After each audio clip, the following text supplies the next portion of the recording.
ជំនួសទស្សនិកជនជាទីមេត្រីថ្ងៃនេះស្ថានីយទូរទស្សន៍របស់យើងខ្ញុំបានវិលមកជួបលោកនាងសាជាថ្មីម្ដងទៀតហើយដោយលោកនាងបានជ្រាបរួចមកហើយថា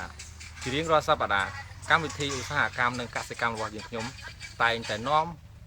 អារម្មណ៍របស់លោកអ្នកទៅជួបនឹងដំណាំផ្សេងនិងប្លែកជារៀងរាល់សប្តាហ៍ចំណែកឯសប្តាហ៍នេះក៏មិនខុសប្លែកពីសប្តាហ៍កន្លងទៅដែរយើងខ្ញុំសូមបង្ហាញនៅដំណាំមួយបែបទៀតដែលកម្មវិធីរបស់យើងពីមុនមកមិនដែលមកបង្ហាញជូនរបស់លោកនាងទេចង់ដឹងថាដំណាំអីនោះសូមអញ្ជើញទស្សនិកជនទៅតាមដាននិងទស្សនាទាំងអស់គ្នា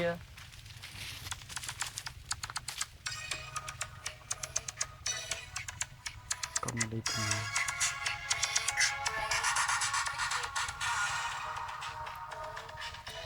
ដើរហ្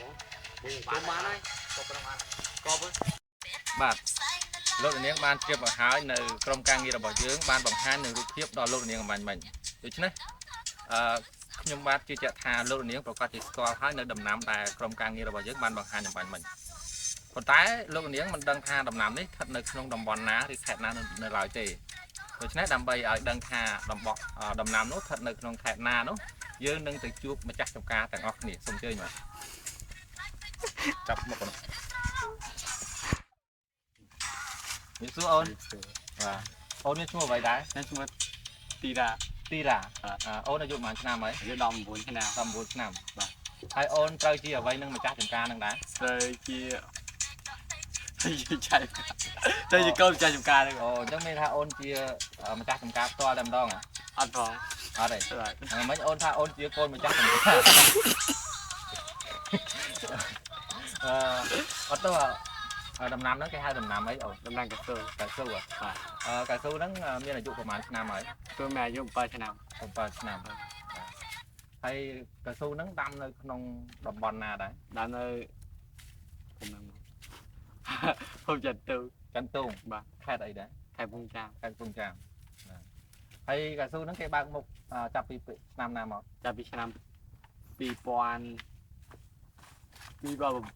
2007ហើយកៅស៊ូទាំងអស់នៅទីនេះមានប្រមាណហិកតាដែរមានមហាត់តែខ្ញុំមើលទៅដូចឃើញច្រើនមហាត់ដូចជា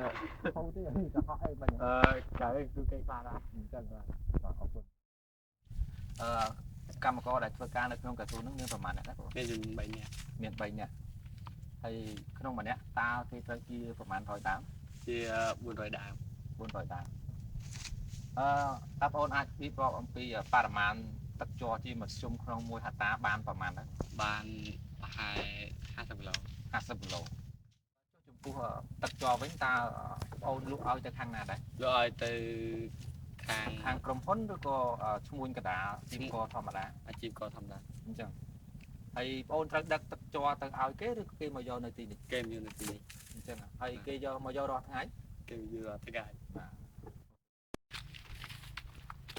នេះគឺអូនបាទបងឈ្មោះអីដែរឈ្មោះលៀងបងប្អូនមានទួនាទីអ្វីដែរនៅទីនេះទីជ័របងប្អូនមកយកជ័រជារៀងរាល់ថ្ងៃឬយ៉ាងម៉េចតែមកយករាល់ថ្ងៃហើយទឹកជ័របងប្អូនប្រមូលក្នុងមួយថ្ងៃបានប្រមាណបាន170 180ទៅ180គីឡូបាទតិចដែរទៅវាទៅចេញអត់ទៅចេញហ៎ហេតុអីទៅបានអត់ទៅចេញបងព្រោះថាមេឃវាក្តៅពេកបាទវាអត់ទៅចេញព្រោះថាវាមានទឹក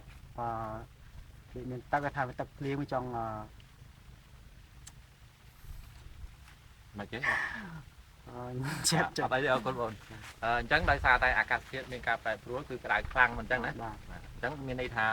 តើតែមានទឹកភ្លៀងទើបអាចចេញច្រើនជ័រចេញច្រើនបាទចុះបើសិនជាបរិមាណដែលច្រើនបំផុតប្រហែលជាមួយថ្ងៃបងអូនប្រមូលបានប្រមាណទៅបាន300ឥឡូវហ្នឹង100ដល់ពេលច្រើនបាន300កើន2ទៀតអរគុណ